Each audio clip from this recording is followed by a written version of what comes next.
Dans ce livre, vous abordez également l'accusation de pédophilie qui vous poursuit encore.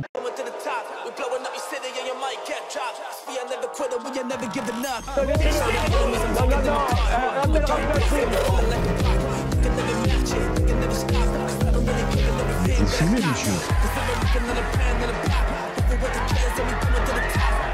Le football, il a changé. Oui, peut-être. Ouais, c'est Laurent Delamousse, bienvenue aujourd'hui pour une belle vidéo et j'espère que tout le monde va bien. Aujourd'hui, messieurs, dames, on va parler de Pierre Palmade, on va parler de la fin de TPMP, on va parler de Sébastien Delogu et de bien d'autres sujets encore. Avant de partir pour cette belle vidéo, c'est le moment de soutenir la chaîne et moi-même en mettant votre plus gros pouce bleu, votre meilleur commentaire. On n'oublie pas de s'abonner et d'activer la cloche pour pas rater les prochaines vidéos. On fait le même sur la chaîne principale, la chaîne Mousse, où demain vous avez la deuxième partie sur le Jarl. On me rejoint sur Instagram, sur TikTok, sur Twitch pour pas rater les lives du dimanche soir à 21h30. On va chercher à boire, à manger, on se met à l'aise. Et moi, je m'occupe du reste. On va commencer par un truc qui m'a bien fait rire. Ça devrait peut-être pas, mais en tout cas, ça m'a fait rire. Donc, je suis honnête avec vous, je vous le dis. Imaginez, vous faites partie d'un parti politique qui est dans la tourmente depuis quelque temps et qui traîne une image d'antisémite. Et vous faites une intervention au Parlement et vous dites ceci. Vendredi, Manuel Valls, ministre de la République, prétend que l'antisémitisme vient essentiellement et historiquement du monde musulman. Ce n'est pourtant pas le cas de mon grand-père né à Oran qui a déporté les Juifs à Auschwitz. Bon alors, je pense évidemment que c'est faux, c'est un lapsus, mais il a clairement mal choisi son moment. Delogu, c'est quand même un collectionneur. Il y a plein de personnalités politiques qui font des bourdes, mais lui, dans le domaine, il est plutôt bon, efficace. Hier, on a parlé un petit peu de l'affaire du petit Émile, avec la garde à vue prolongée des grands-parents d'un oncle et d'une tante. Eh bien, toutes ces personnes ont été relâchées. Après quasiment 48 heures de garde à vue et plus de 6 auditions, le grand-père d'Émile, Philippe Vedovini, va ressortir libre des locaux de la section de recherche de Marseille. Il est 5 heures du matin. Son avocate assure qu'elle n'a jamais douté. On a pu constater qu'il y a eu énormément de travail effectué que nous, on ne pouvait pas savoir. Hein. Et aujourd'hui, ils avaient depuis hier beaucoup de questions à nous poser. On a répondu à l'intégralité des questions. Voilà, moi, je considère que dans des dossiers comme ça, un avocat ne fait pas faire droit au silence, même si on n'a pas accès au dossier. Et c'était le but, hein. On l'avait dit dès les obsèques d'Émile qu'on voulait participer à l'œuvre de vérité. Voilà, je vous avoue que c'est un soulagement pour eux, pour l'avocat aussi. Un peu plus tôt dans la nuit, sa femme, Anne Vedovini, est aussi libérée par les enquêteurs. C'est naturellement un immense soulagement pour cette dernière. Comme nous l'avions indiqué, elle s'était soumise, bien évidemment, à cette mesure de garde à vue durant 48 heures qui avait été ordonnée par les autorités d'enquête. La section de recherche de Marseille qui n'a pas ménagé ses efforts pour permettre de trouver des réponses à ce drame. Aujourd'hui, naturellement, ma cliente leur conserve toute sa confiance. En plus des grands-parents, un oncle et une tante d'Émile étaient aussi entendus par les enquêteurs. La tante est elle aussi ressortie libre de sa garde à vue. Le procureur de la République doit tenir une conférence de presse à midi. Les grands-parents ont été relâchés sans qu'aucune charge n'ait été retenue contre eux. L'enquête continue et la vérité reste toujours ailleurs. Enfin, j'en sais rien, je suis pas enquêteur, mais vous avez compris. Daniel Cohn-Bendit était l'invité de l'émission C'est à vous sur France 5 et ça a été l'occasion pour lui de répondre d'une rumeur qui lui colle à la peau depuis des années, celle d'un prétendu pédophile. D'ailleurs, il y avait une séquence assez légendaire, culte, on va dire, de Jean-Marie Le Pen au Parlement européen qui avait dit la même chose. Et pendant l'émission, ça a été l'occasion pour lui de préciser ses propos. Dans ce livre, vous abordez également l'accusation de pédophilie qui vous poursuit encore. Depuis 1975, quand dans un livre, Le Grand Bazar, vous racontiez de manière provocatrice les 2 ans que vous avez passé à travailler dans un jardin d'enfants. Vous écrivez, page 106, je trouvais ça drôle dans ces années-là de choquer le bourgeois. Mais aujourd'hui, vous regrettez d'avoir écrit ce livre? Ah oui, parce que surtout que c'est bête. Attendez, alors là, c'est formidable. Ce livre a 234 pages, 270. Ça, on parle de 3 lignes. Donc je regrette peut-être d'avoir écrit 3 lignes. Je regrette pas d'avoir écrit ce livre, je veux dire.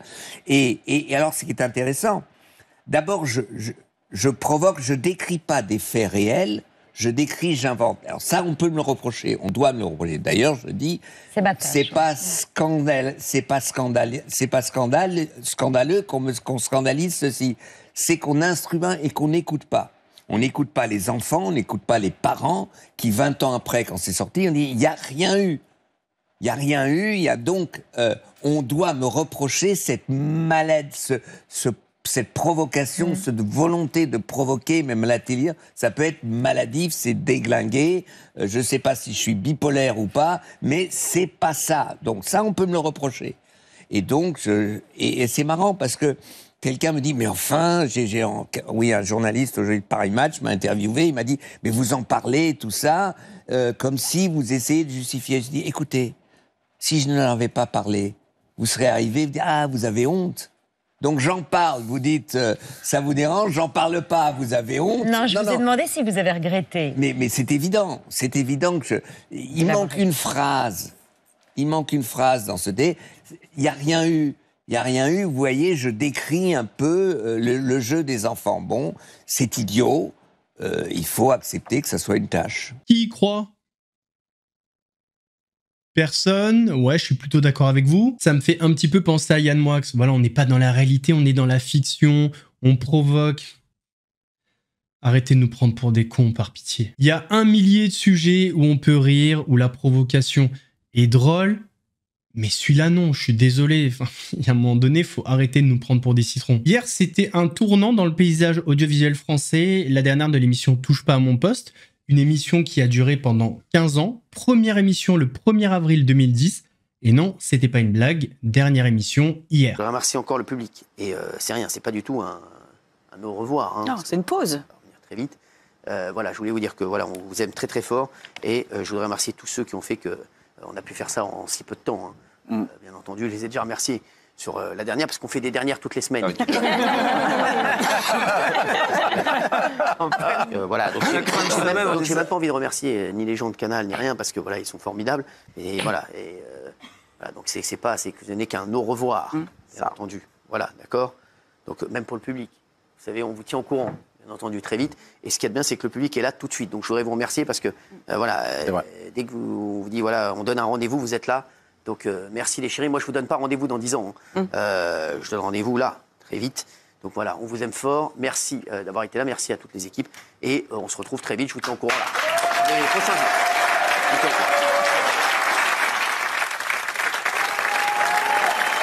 Une fin un petit peu bizarre. On le sent touché, le présentateur de Touche pas à mon poste, Cyril Hanouna. Et en vrai, ça peut se comprendre. La question qui subsiste toujours, c'est est-ce que c'est la fin vraiment de Touche pas à mon poste ? Et c'est-à-dire qu'il va arriver sur M6 avec un nouveau format, un nouveau nom d'émission, ou est-ce que Touche pas à mon poste va reprendre avec une nouvelle formule sur M6 ? Ça, pour l'instant, j'ai pas trouvé d'infos. Hier, on a parlé des propos que Cyril Hanouna a tenus sur Laurie Tillman. Et bien, lors de cette dernière émission de Touche pas à mon poste, on lui a posé la question, est-ce qu'il a des regrets ? Et il a parlé de cette séquence et des propos qu'il a tenus à l'égard de l'ancienne Miss France. Quelqu'un qui me demande quel est ton plus grand regret dans TPMP ? Ah, pas mal. Mon plus grand regret dans TPMP, non, c'est peut-être, non, alors, non, c'est pas du tout. Non. Pourquoi vous alliez dire Louis Boyard ? Ah non, c'est pas du tout mon plus grand regret. Non. Vous assumez tout. Ah bah oui, franchement, non, Louis Boyard, non, c'est pas du tout un regret. Non, mon plus grand regret, c'est quand, voilà, moi je vous dis, c'est souvent les gens qui m'attaquent. Et moi je réponds. C'est ce que je t'ai dit tout à l'heure. Moi je répondrai toujours. C'est ce que je t'ai dit tout à l'heure. C'est souvent les gens qui m'attaquent et moi j'attaque rarement le premier. Après, c'est vrai que mes réponses sont parfois disproportionnées. C'est ça. C'est comme ça. Voilà. Je me changerai pas, c'est comme ça. Ouais. Et c'est vrai que parfois mes réponses sont disproportionnées, mais moi c'est quand j'ai pu blesser des gens. Voilà, ça me fait. Moi j'aime pas ça, mais des gens qui m'ont pas attaqué, etc. Mais je suis plus dans la vanne. Voilà, Laurie Tillman, vous voulez que je vous dise quand j'ai vu ça tout à l'heure, je trouve que c'est bête d'avoir sorti ça, parce que c'est méchant pour elle en fait. Et moi je suis comme ça et je suis, voilà, moi je suis un vanneur, mais en plus Laurie elle est magnifique. Elle est magnifique, Laurie. Franchement, je peux charrier une meuf qui est magnifique. En fait. C'est ça qu'ils n'ont pas compris. Tu peux charrier une meuf qui est magnifique. Laurie. On dit ça quand une femme est superbe, on a exactement. On peut voilà, se permettre. si ça lui a fait de la peine, ça me fait parce que voilà, c'est une fille qui a jamais, qui est un amour. Elle fait son chemin. Mais ils n'ont pas compris que ça, sortir ça, c'est pas bon. C'est chiant pour elle en fait. Ça me fait chiant pour elle. Voilà, mais moi je suis un vanneur et quand t'as une belle fille, tu peux vanner une belle fille. Ah oui, c'est toujours pareil. En voulant vous toucher vous, on touche les autres, en l'occurrence Laurie Tillman. En voulant vous toucher vous, on supprime C8. Vous, ça vous fait presque ni chaud ni froid. C'est surtout les équipes qui sont en stress, etc. C'est toujours la même chose. On s'attaque à vous. En réalité, c'est les autres qui ont mal. Alors, faut vraiment être un fan absolu de Cyril Hanouna pour gober ça.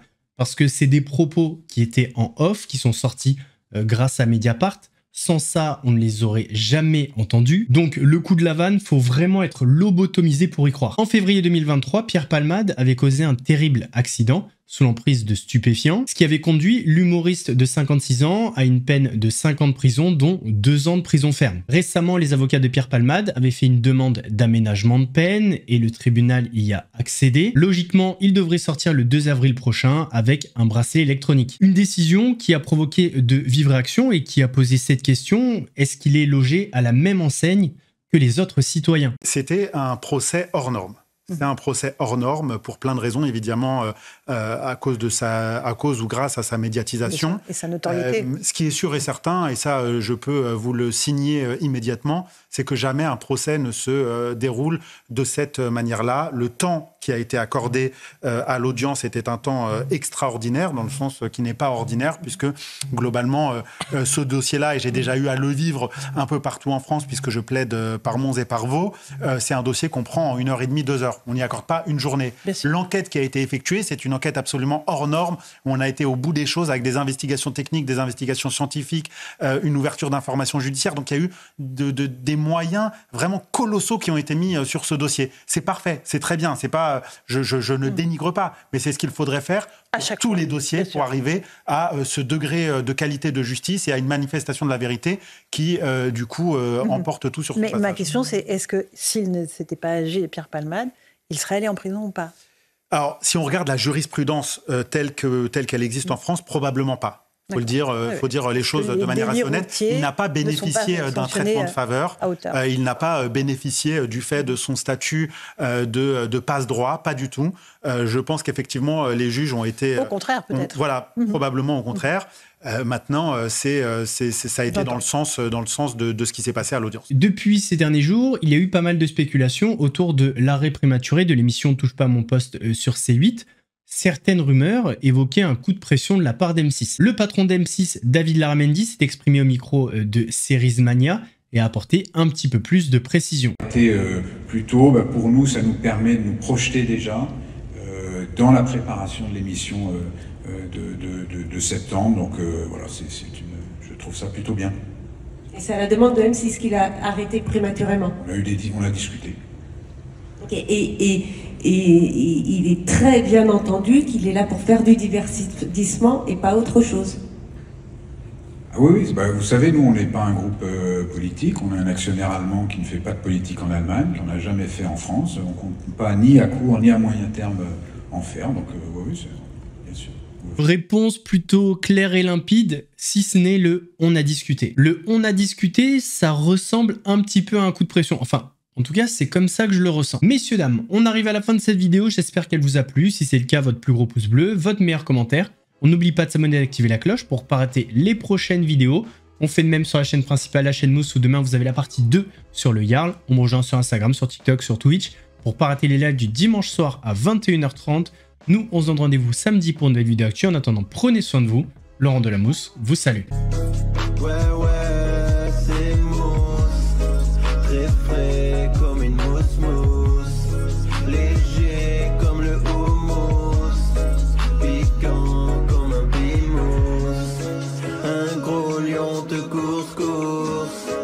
Tu cries, t'as la fausse, j'arrive.